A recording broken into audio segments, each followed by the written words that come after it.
ನಮಸ್ಕಾರ. ಸಹಕಾರಿ ಟಿವಿಗೆ ಸ್ವಾಗತ. ಮೊದಲು ಮಾನವನಾಗು. ನಾನು ಎಚ್.ಎಸ್. ಸುಧೀಂದ್ರ ಕುಮಾರ್. ಮುಖ್ಯಾಂಶಗಳು: ಸಹಕಾರಿ ಸಿಬ್ಬಂದಿಗಾಗಿ ಕೌಶಲ್ಯ ಅಭಿವೃದ್ಧಿ, ವೃತ್ತಿಪರತೆ ತರಬೇತಿ.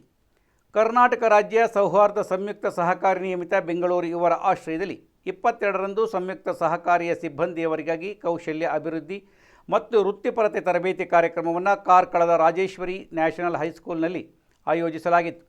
ಸಂಯುಕ್ತ ಸಹಕಾರಿಯ ಅಧ್ಯಕ್ಷ ಜಿ. ನಂಜನಗೌಡ ತರಬೇತಿ ಶಿಬಿರವನ್ನು ಉದ್ಘಾಟಿಸಿದರು. ವ್ಯವಸ್ಥಾಪಕ ನಿರ್ದೇಶಕ ಶರಣಗೌಡ ಜಿ. ಪಾಟೀಲ್ ಪ್ರಾಸ್ತಾವಿಕ ನುಡಿಗಳನ್ನಾಡಿದರು. ತರಬೇತಿ ಕಾರ್ಯಕ್ರಮದ ಅಧ್ಯಕ್ಷತೆಯನ್ನು ಮಂಜುನಾಥ್ ಎಸ್.ಕೆ. ವಹಿಸಿದ್ದರು.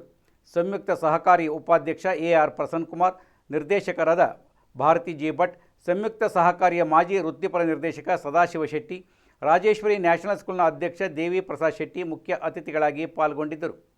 ತರಬೇತಿಯ ಸಂಪನ್ಮೂಲ ವ್ಯಕ್ತಿ ಎಚ್.ಎಸ್. ನಾಗರಾಜಯ್ಯ ಶಾಸನಬದ್ಧ ಪರಿವೀಕ್ಷಣೆಯಲ್ಲಿ ಗಮನಿಸಬೇಕಾದ ಅಂಶಗಳ ಕುರಿತಂತೆ ತರಬೇತಿಯಲ್ಲಿ ವಿಷಯ ಮನವರಿಕೆ ಮಾಡಿಕೊಟ್ಟರು. ರಾಜರಾಜೇಶ್ವರಿ ನ್ಯಾಷನಲ್ ಸ್ಕೂಲ್ ವಿದ್ಯಾರ್ಥಿ ಕುಮಾರಿ ಲಕ್ಷ್ಮಿ ಪ್ರಾರ್ಥಿಸಿದರು. ತರಬೇತಿ ವಿಭಾಗದ ಅಧಿಕಾರಿ ಕವಿತಾ ಆರ್ ಕಾರ್ಯಕ್ರಮ ನಿರೂಪಿಸಿದರು. ಸಂಯುಕ್ತ ಸಹಕಾರಿ ಮೈಸೂರು ಪ್ರಾಂತೀಯ ವ್ಯವಸ್ಥಾಪಕ ಗುರುಪ್ರಸಾದ್ ಬಂಗೇರ ಸ್ವಾಗತಿಸಿದರು. ಸಂಯುಕ್ತ ಸಹಕಾರಿ ಹಿರಿಯ ಅಧಿಕಾರಿ ಸೂರ್ಯಕಾಂತ ರಾಕಾಳಿ ವಂದಿಸಿದರು.